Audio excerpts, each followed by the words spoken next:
Next, sunod natin yung kamatis.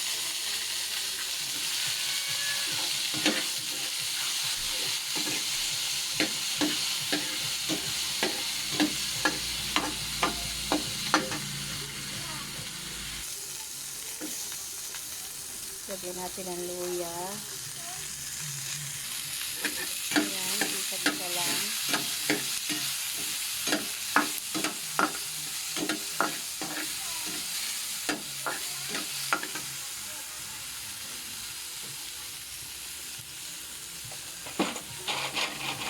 Next is yung ating scallops. Ayan.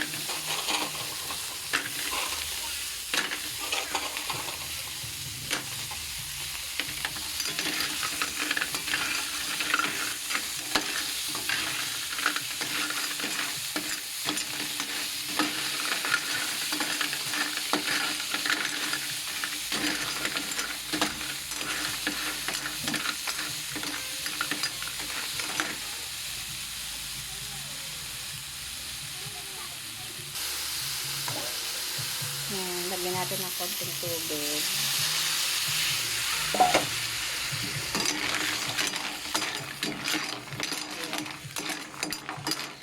Para mabilis bumaka yung mga sulito. Ayan na, may bumuka na. Bigyan lang siya madali lutuin ng mga mamaya, lalagyan natin yung gata at saka yung dahon na lang ng pechay. Kagabi kasi ginawa parang style tinola lang.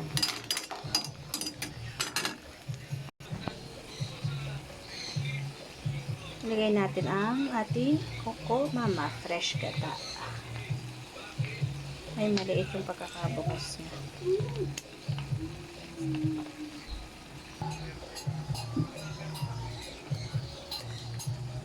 Buhos na natin itong Coco Mama.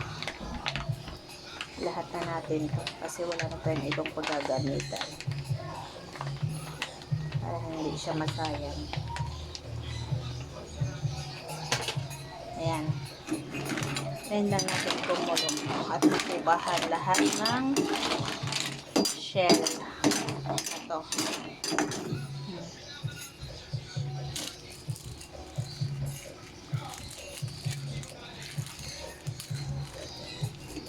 Lagyan din natin ng paminta. Ayan.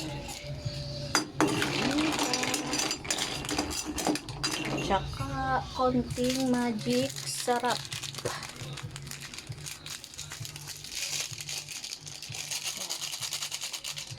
Tapos para mas masarap, ito yung nilalagay ko, patis. Konti lang din kasi may lasa na kasi itong shell natin.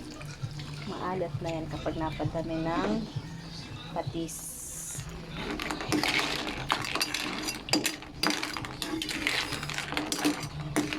Tapos lagyan na din natin ng sili. Ayan.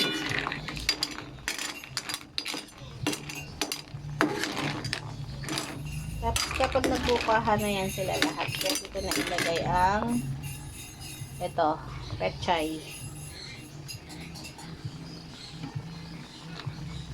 Hintayin lang natin magbukahan na lahat at kumulo ng maigi itong ating gata. Ayan. Kunti pa lang yung bumubuka. Ito pa lang.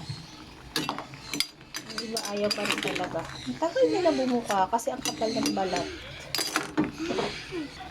Ayan. Kumukulo na ng mabuti yung ating binataan. Maya-maya lang lalagay natin ng pechay. Sarap. Ang bango.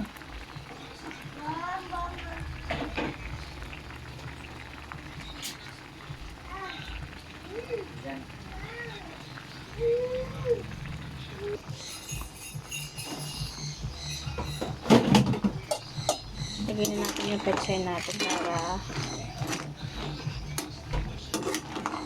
okay na po. Hindi natin masyadong lubugin yung pechay para masarap. Ano siya?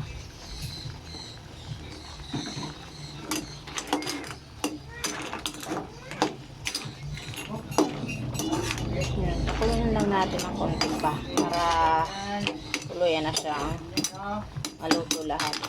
Tagal niya bumuka talaga. Oh. Yan na, bumuka na. Tumigay na siya. Ayan na. Sarap na ito mga mami. Maluto na siya mga mami. Patay na natin.